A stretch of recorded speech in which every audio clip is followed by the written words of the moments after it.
ও মুসলমান, তুমি নিজেকে মুসলমান দাবি করো, আবার কোরআনের আলোচনায় আসো না।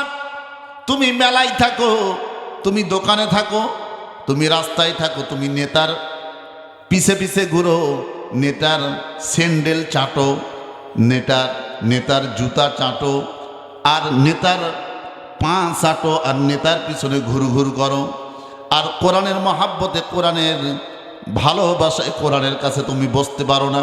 তার মানে বোঝা গেল তোমার মাথার উপর শয়তান ভর করেছে, তোমার মাথার উপর শয়তান ভর করেছে, তোমার ভিতরে ঈমান বলতে কিছু নয়, তুমি টাটকা এই জামিনের মুনাফিক, তুমি মুসলমান নয়। জোরে বলেন ঠিক না বেঠি? আউযু বিল্লাহি মিনাশ শাইতানির রাজিম। বিসমিল্লাহির রাহমানির রহিম। আল্লাহু ওয়ালিয়ুল্লাযীনা আমানু ইউখরিজুহুম মিনায-যুলুমাতি ইলান-নূর। চিৎকার দিয়ে বলি আল্লাহু আকবার। আল্লাহ পাক রব্বুল আলামিন সূরা বাকারার এই আয়াতের মধ্যে আমার আল্লাহ প্রথমে বললেন, আল্লাহর উপর যারা ঈমান এনেছে। এবার বলেন আমরা কার উপর ঈমান এনেছি? জোরে বলতে হবে, কার উপর? আল্লাহর উপর যারা ঈমান এনেছে। তাফসিরে কবির, তাফসিরে হুসাইনি, তাফসিরে ইবনে কাসির, তাফসিরে কাবির, তাফসিরে তাওজিহুল কুরআন, তাফসিরে নুরুল কুরআনে তাফসির কারক ব্যাখ্যা করেন, আল্লাহর উপর ঈমান আনার পরে আল্লাহর যে বিধিবিধানগুলো মেনে নিয়েছে, অর্থাৎ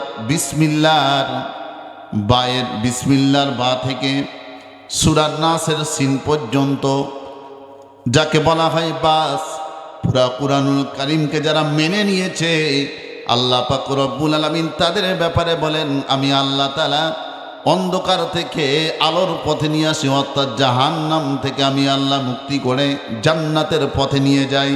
এটা আল্লাহর জন্য ওয়াজিব হয়ে যায়। এবার বলো, নিয়ে ঘোষণা দিয়েছেন, তার নামটা কি? আল্লাহ পাক রব্বুল আলামিন বলেন, ওরে পীরগঞ্জ এলাকার মুসলমানেরা, যতদূর পর্যন্ত মাইকের আওয়াজ চলে যায়, তোমাদেরকে বলতে চাই, তোমরা দাবি করো আমি মুসলমান, আবার কোরআন থেকে যখন আলোচনা হয়, তাফসীর হয়, তখন কোরআনী মাহফিলে বসো না কেন? তার মানে বোঝা গেল তোমার অন্তরের মধ্যে আল্লাহর মহাব্বত ও ভালোবাসা নাই, তোমার ঈমানটা নষ্ট হয়ে গেছে। তোমার রাম বামদের পক্ষে চলতে চলতে আল গিনাউ হারামুন, গান বাজনা হারাম কাজ করতে করতে তোমার অন্তরটা কালা হয়ে গেছে, কালো হয়ে গেছে। এজন্যে তোমার কোরআন ভালো লাগে না, ইসলাম ভালো লাগে না, আল্লাহ বিল্লাহ ভালো লাগে না।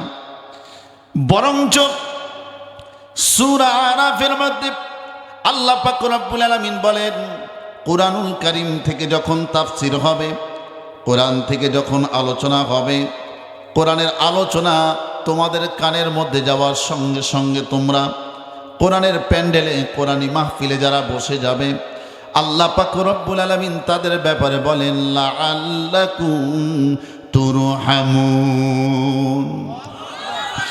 আল্লাহ পাক রব্বুল আলামিন তাদের উপর রহমত বর্ষিত করতে থাকেন।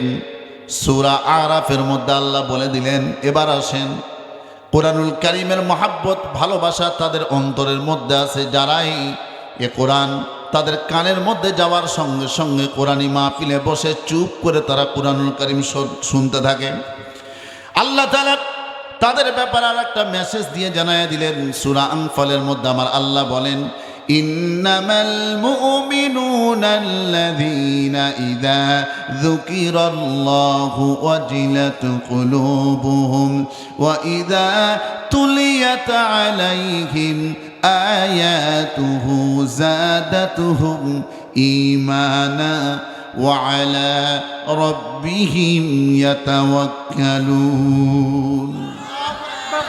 এই কোরআন যারা শ্রবণ করতে থাকে, এ কোরআনগুলো যারা ভালোবেসে কোরআনের মহাব্বতে যারা শ্রবণ করতে থাকে, আল্লাহ পাক রব্বুল আলামিন তাদের ঈমানটাকে বাড়াতে থাকে।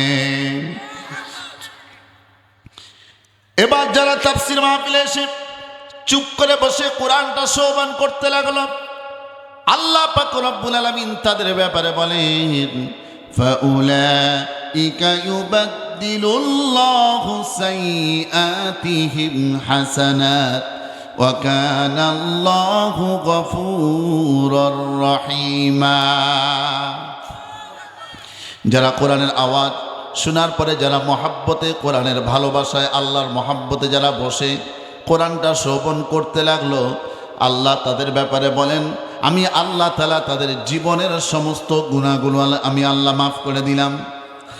বাদদালা ইউবাদদিলু, আল্লাহ পরিবর্তন করে দেন, জীবনের সমস্ত সাগিরা গুনাহগুলো মাফ হয়ে গেল।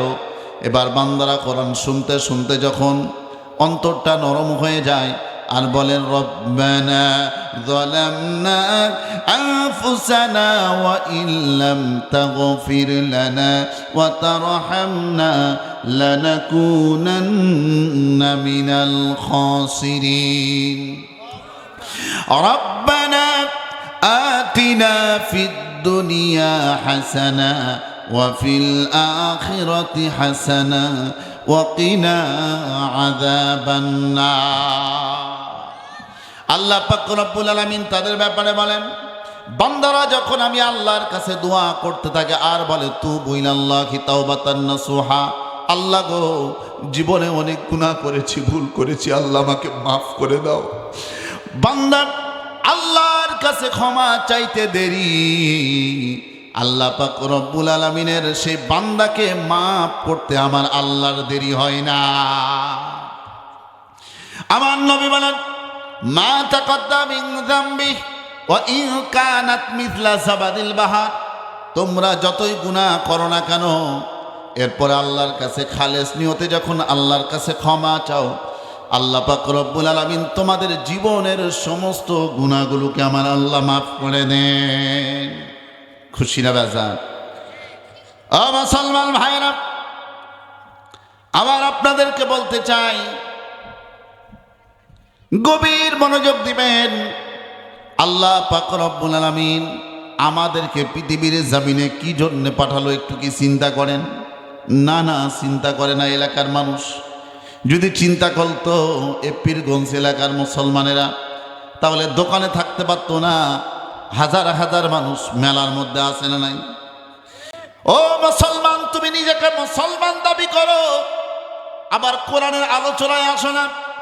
তুমি মেলায় থাকো, তুমি দোকানে থাকো, তুমি রাস্তায় থাকো, তুমি নেতার পিছে পিছে ঘুরো, নেতার স্যান্ডেল চাটো, নেতার জুতা চাটো, আর নেতার পা চাটো, আর নেতার পিছনে ঘুরঘুর করো, আর কোরআনের মহাব্বতে কোরআনের ভালোবাসায় কোরআনের কাছে তুমি বসতে পারো না।